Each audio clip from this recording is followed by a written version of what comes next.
Star player யாரும் இல்லாத ஒரு team.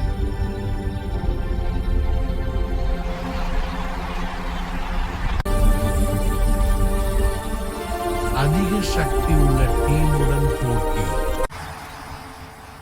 We may not have a star, but we have each other.